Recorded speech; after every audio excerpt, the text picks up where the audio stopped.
जय माता रानी दोस्तों, आपके अपने चैनल धर्म साधना में आपका बहुत बहुत स्वागत है। माँ भगवती दुर्गा की कृपा सदैव आप और आपके समस्त परिवार पर बनी रहे। दोस्तों, कार्तिक मास अब समाप्त होने को है। आज है वैकुंठ चतुर्दशी और कल है कार्तिक मास की पूर्णिमा तिथि, मतलब कार्तिक मास की अंतिम तिथि। तो कार्तिक मास की पूर्णिमा बहुत महत्वपूर्ण होती है क्योंकि बहुत सारे नियम लोग कार्तिक मास में लेते हैं। कई भक्त हैं जो कि स्नान का नियम लेते हैं, कई भक्त हैं जो कि व्रत करते हैं, कई भक्त हैं जो दीप दान करते हैं, कुछ दान करते हैं। मतलब अलग अलग प्रकार के नियम लोग लेते हैं इस महीने में। और फिर पूरे कार्तिक मास में जो भी नियम लिया जाता है उसका पालन हम करते हैं और फिर कार्तिक मास की पूर्णिमा पर जो भी हम नियम लेते हैं उसका उद्यापन करते हैं। तो आज की वीडियो में मैं आपसे बात करने वाली हूँ कि कार्तिक मास में अगर आपने कोई भी नियम लिया है, जैसे कि स्नान का नियम या फिर व्रत धारण किया है आपने, या आप पंचभीखु कर रहे हैं, भीष्म पंचक कर रहे हैं, या फिर कुछ ऐसे भक्त हैं जो कि अभी तक चातुर्मास का व्रत कर रहे हैं, जैसे कि कई भक्त हैं जो कि आषाढ़ पूर्णिमा पर व्रत का प्रारंभ करते हैं, चातुर्मास के व्रत का। तो कार्तिक मास की पूर्णिमा पर उनके व्रत का समापन होता है, चातुर्मास के व्रत का। ठीक है, वैसे तो एकादशी से एकादशी तक होता है, लेकिन कई भक्त पूर्णिमा से भी प्रारंभ करते हैं।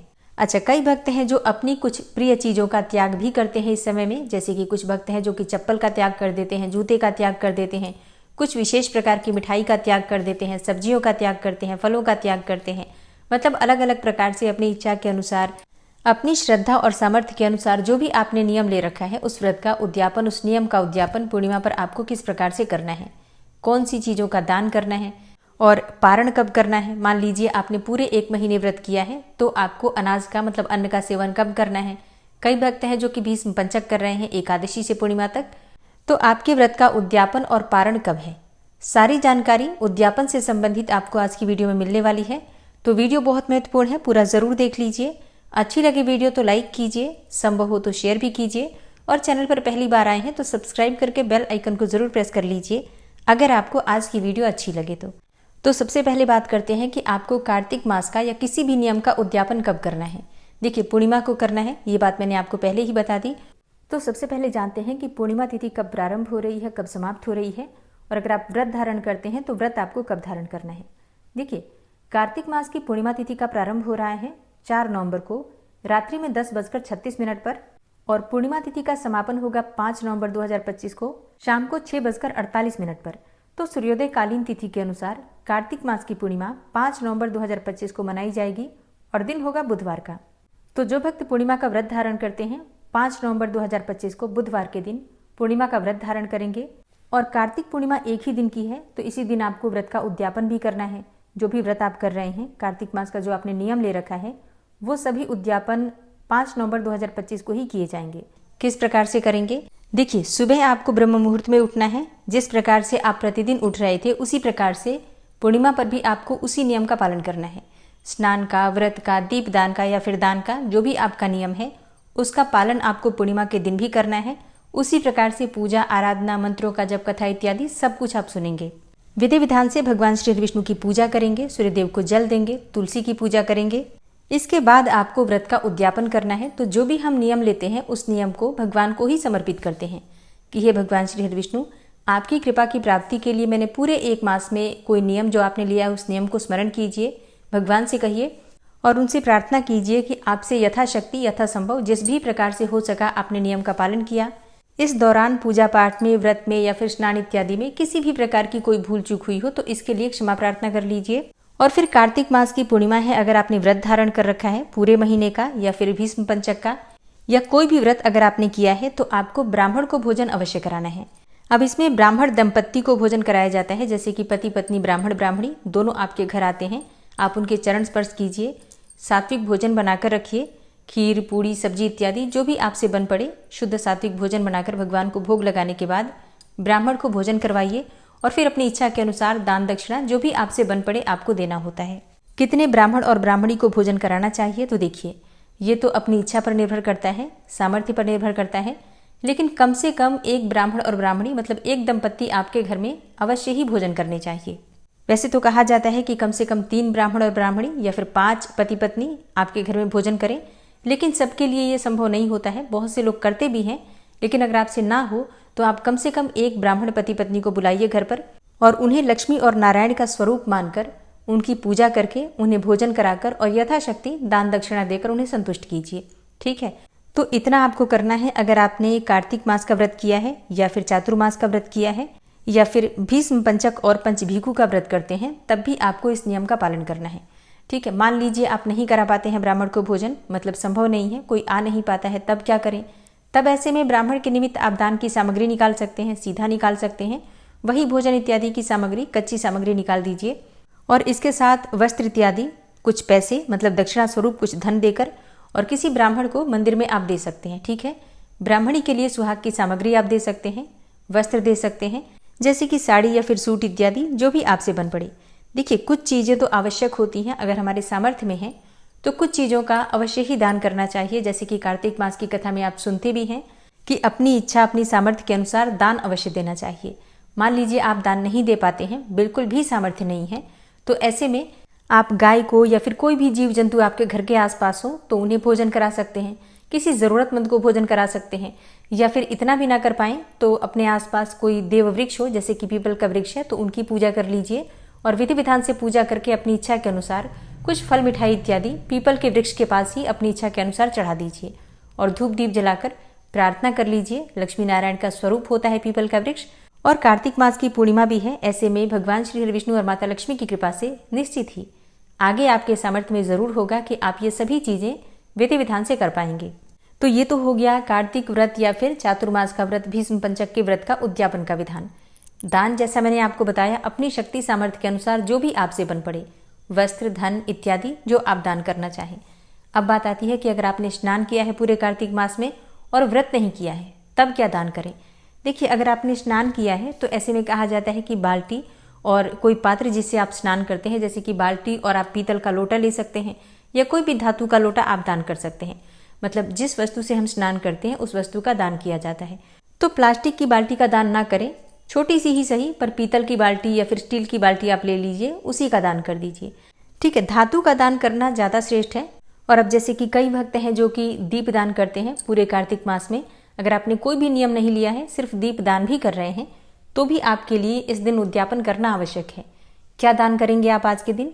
आप दीपक का दान करते हैं। आप चाहे तो कोई धातु का दीपक ले लीजिए, जैसे कि पीतल का दीपक या फिर तांबे का दीपक, चांदी का दीपक, जो भी आपसे बन पड़े।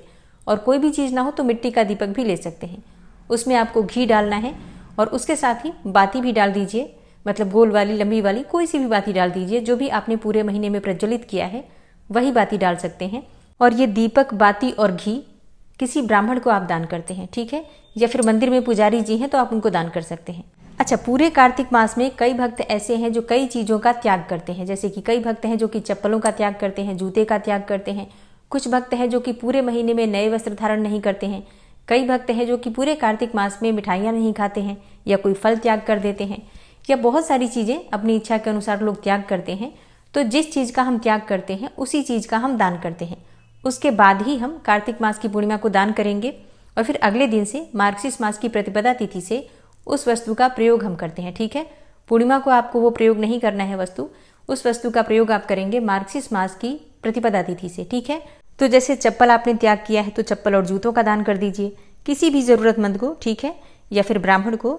और अगर पूरे महीने में आपने कोई नया वस्त्र नहीं धारण किया है, मतलब इस प्रकार का आपने नियम लिया है, तो आपको नए वस्त्र किसी ब्राह्मण को या किसी भी जरूरतमंद को दान करना है।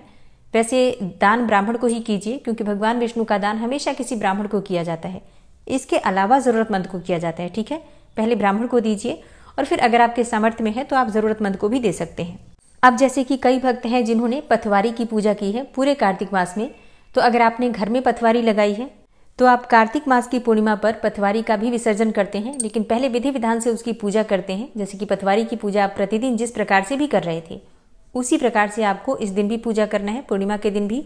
फिर इसके बाद से जैसे कि ज्वारे हम बोते हैं पथवारी में, तो आपको कुछ ज्वारे काटने हैं, उसमें से अपने घर में लॉकर में, तिजोरी में, या फिर बच्चों की बुक सेल्फ उसमें रख सकते हैं, अलमारी में रख सकते हैं, या फिर घर की रसोई में भंडार कोष में रख सकते हैं। तो इस प्रकार से माँ लक्ष्मी का स्वरूप मानकर थोड़े से ज्वारे अपने घर में रख लीजिए और इसके बाद बाकी के जो ज्वारे हैं, जो पथवारी है, उसका आप विसर्जन कर सकते हैं, जल प्रवाह कर सकते हैं। ठीक है, और बहता जल ना मिले तो क्या करें? तो ऐसे में आप मिट्टी के नीचे, मतलब गमला जो है आप मिट्टी में भी दबा सकते हैं। घर में अगर खाली जमीन है, कहीं कच्ची जमीन है तो वहां दबा सकते हैं, या फिर आसपास कहीं पर भी कच्ची जमीन में दबा सकते हैं। ठीक है, तो इस प्रकार से पथवारी का विसर्जन आपको करना है। अच्छा, एक और चीज़, जैसे कि ब्राह्मण भोजन कोई भी करवा सकता है आप में से, मतलब जरूरी नहीं है कि जो लोग स्नान करेंगे व्रत करेंगे वही ब्राह्मण भोजन करवाएंगे। ब्राह्मण भोजन कोई भी करवा सकता है। मतलब पूरे महीने में अगर आपने कोई भी नियम नहीं लिया है, स्नान दान व्रत इत्यादि करने में आप असमर्थ रहे हैं किसी भी कारणवश, तो आप पूर्णिमा के दिन विशेष रूप से व्रत धारण कर लीजिए और ब्राह्मण दंपत्ति को भोजन कराइए और अपनी शक्ति सामर्थ्य के अनुसार उन्हें दान दक्षिणा जरूर दीजिए। इससे भी आपको कार्तिक मास का पुण्य फल प्राप्त हो जाता है। तो ये अंतिम तिथि है, पूर्णिमा तिथि।